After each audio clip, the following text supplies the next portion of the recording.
Viewers, you are watching our continuous coverage of what is unfolding in Nepal. At the moment, the big update from the country is that their Prime Minister, KP Sharma Oli, has tendered his resignation, saying that he wants a solution to the kind of instability that prevails in his country. Meanwhile, through the day today, remember, since yesterday these protests have been happening, but through the day today, we've seen several cabinet ministers resigning, residences being vandalized, stone pelting being done at the houses of ministers, some even set on fire.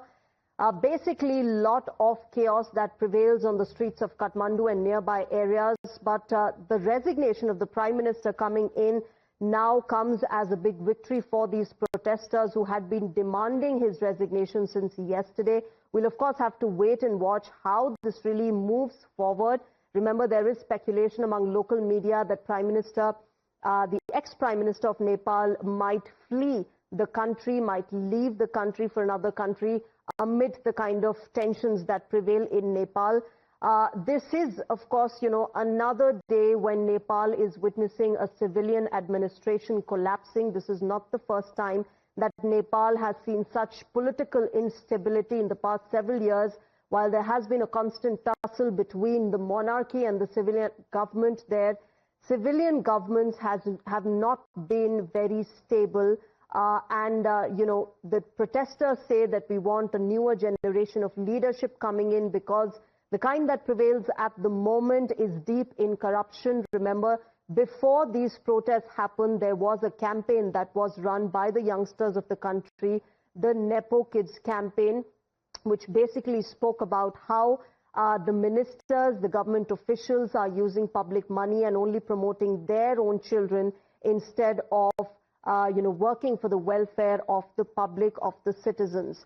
While, a lot of dominant narrative has been that the reason of these protests has been the social media ban on the 26 social media apps. Remember, the trigger might have been that, but the underlying constant and a larger reason of this chaos has been what the protesters say, corruption that prevail in the Oli government. Let me go across to Rishabh, my colleague, who's joining me on the phone line. He's been tracking the minute-to-minute updates that are coming out of Nepal. Rishabh, as far as, right now is concerned, Prime Minister Oli has resigned. He's tendered his resignation. Now, of course, we'll have to wait and watch how the next few hours unfold in Nepal, whether he leaves the country, whether he stays back, what really is going to happen in the next few hours really will decide the kind of political path that Nepal will take. Well, definitely. See, one thing is very clear that, KP Sharma Oli has resigned and he is going to be in Nepal for some time. At least as of now, there is no immediate plan to leave Kathmandu is what his party leaders suggest to Times Now. Apart from that, if we talk about how things unfold from here on, all options are open. Whether there will be an interim government, which KP Sharma Oli will continue till the snap polls are called in, or for that matter, army will take over, presidential rule will be in place. So there is a kind of grey area right now as well when it comes to Nepal, how things will go on from here. And there are certain things that we need to understand. How the vacancy for Prime Minister is something. Rishabh, apologies, I'll come back to you. Let me first go across to Sushant Sareen, who's joining us on the phone line. He is a senior fellow ORF, foreign policy expert as well. Sushant Sareen, what is your take on what's happening today? Since yesterday we are seeing chaos, instability in Nepal. Some say these are organic protests, some say these are manufactured protests. Look, frankly speaking, there was a lot of pressure building up in the system. Even in Bangladesh, there was pressure building up in the system. And when you have a government, especially in Nepal, which simply didn't care about governance. All that the politicians in Nepal were bothered about was their musical chairs of who will become Prime Minister next. And it was not as though they wanted to become Prime Minister to improve things in the country or govern better. It was just for personal aggrandizement.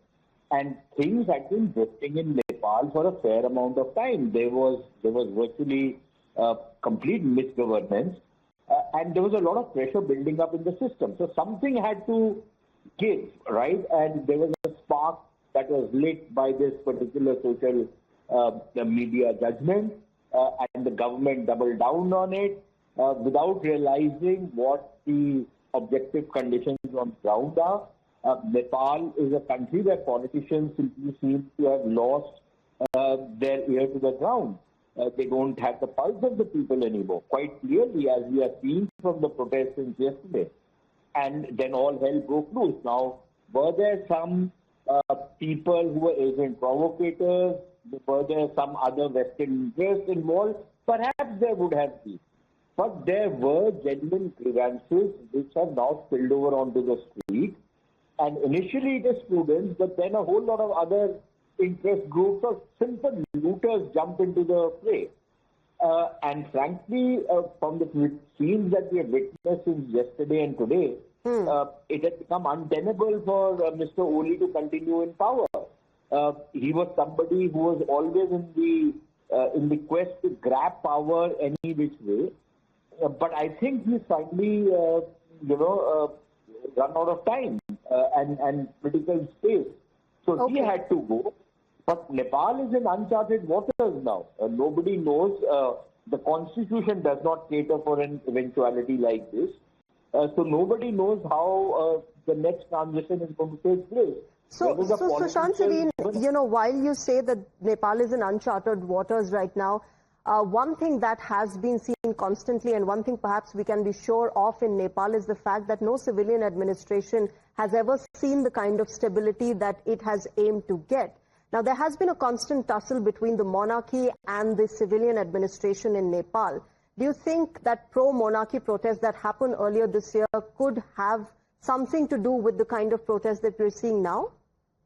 But the pro-monarchy protests were nowhere near the scale of protests that we are seeing now. Right. I'm sure the pro-monarchy forces would have put in, their lot into these particular protests, and they would love to see the back of this particular regime, which was there in Nepal. But the problem now is going to be how the transition is going to take place. In the past, at least politicians had some credibility, and they would, come together, have some kind of an interim arrangement, and then go in for fresh elections. They might do the same this time around. But please tell me, when all the main political parties and their leaders' houses have been burned to the ground, their politicians are being attacked on the streets, please tell me which political party or which political force or combination of forces has the political capital to even go in for some kind of an interim arrangement and going in for fresh elections. Okay. I don't see who has that credibility or legitimacy left to be able to do that.